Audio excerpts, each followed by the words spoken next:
under equal conditions of temperature and pressure, right? He did this big study of gases. And again, this is kind of how his number came about. This is about all this relationship, all the study that he did. It was with gases. And so he did all of these experiments and found out that under equal conditions of temperature and pressure, volumes of gases contain equal number of particles. Okay, so he said no matter what type of gas it is, if it's under equal conditions of temperature and pressure, it will contain the same number of particles. So the example I gave is 10 liters of hydrogen gas and 10 liters of oxygen gas, both at STP, contain the same number of particles. And the number that he came up with 1 mole of those particles was a volume of 22.4 liters. And so this is a conversion factor that we're going to be able to use for a lot of different things, right? So we know that 1 mole of any gas at STP is equal to 22.4 liters. Okay, so at STP, we can use that conversion a lot. Okay, if it's not at STP, then we've got to work around a little bit. But 1 mole of any gas, so any gas, is equal to 22.4 liter volume at STP. Okay. We're going to look at the ideal gas law. And we can prove that number at 22.4 liters. Okay, so ideal gas law has that equation, PV equals nRT.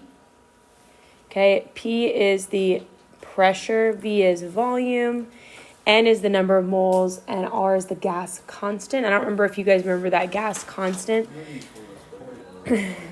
Yep, 0.0821 is the universal gas constant that we use most often because it has the set of units that we prefer.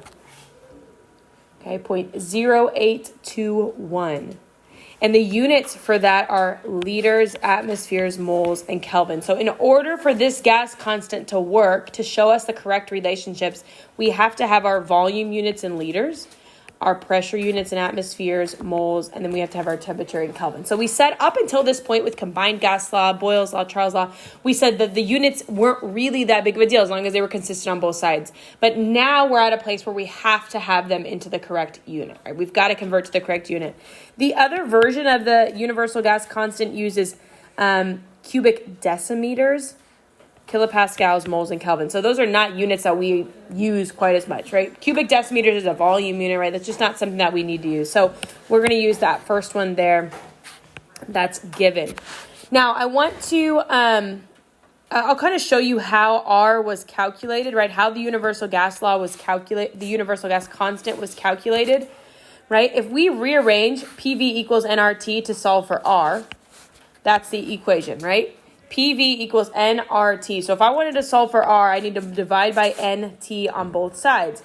And if I start putting in the numbers that go with that, 1 atmosphere pressure, the volume of 22.4 liters of 1 mole of substance at STP, and we do that math, that's where that number comes from.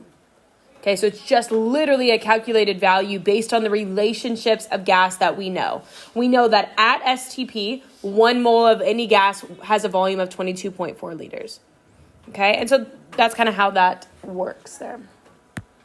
All right, we use the ideal gas law when we're only given one set of conditions. So this is not a change in type of problem. If you have a change in pressure, a change in volume, a change in temperature, you would need to use the combined gas law or something like that, right? But these are the ideal gas law we use when we only have one set of conditions.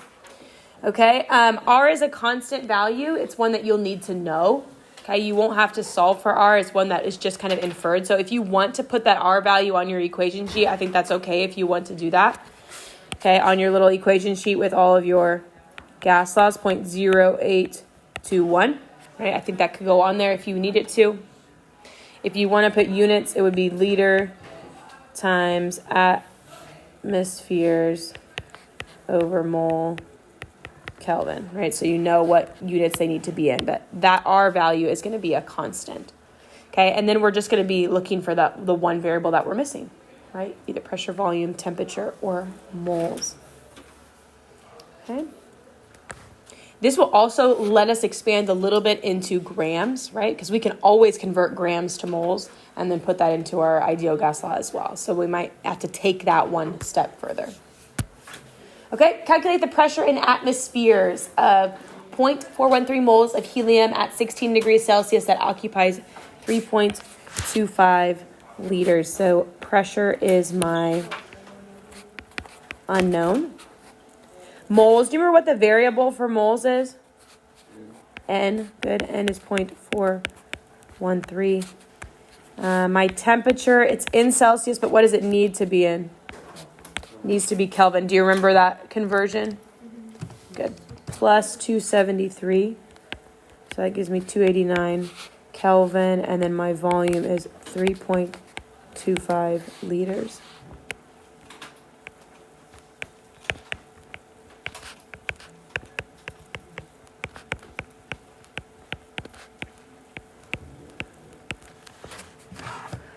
All right, we have to use that R value that we were given.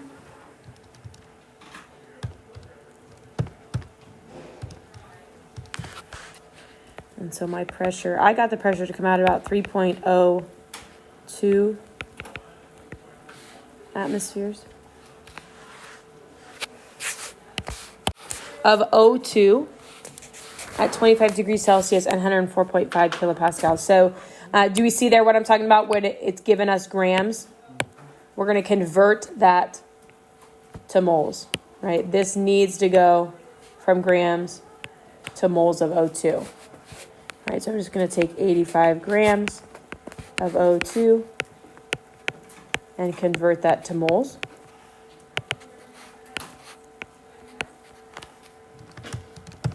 Make sure you're using O2, not just O, right? And that gave me about 2.66 moles. And that is my N value. All right, my temperature is 298.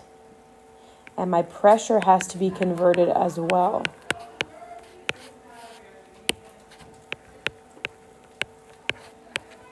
Do you remember the conversion between kilopascals and atmospheres? Perfect. 101.325 or 101.3 is probably fine.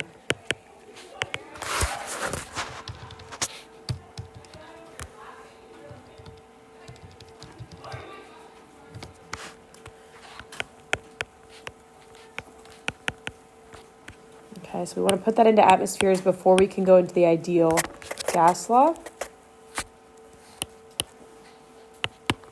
So I think I've got everything I need. My pressure is 1.03. Volume is what I'm solving for. N, R, and T.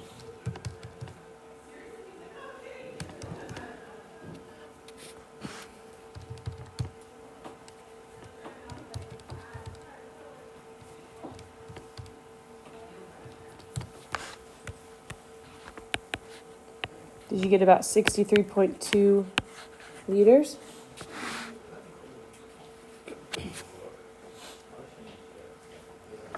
About 63 point, okay? So if we look at here to check our answer for, is it reasonable, right? We know at STP, which is really close kind of to what we were, right? We weren't exactly at STP, but we were pretty close. But we started with well over 1 mole, right? So our volume at least we know has to be over 22.4 liters, right? We didn't start at exactly STP, so we're not going to be exactly 22.4, but we know that our answer should be over. If we would have gotten a volume of 0.24, I think that should have been a red flag, right? So we've got to make sure that we're checking to see, does our answer seem to fit with the rest of the situation or the rest of the scenario? Try this last one on your own.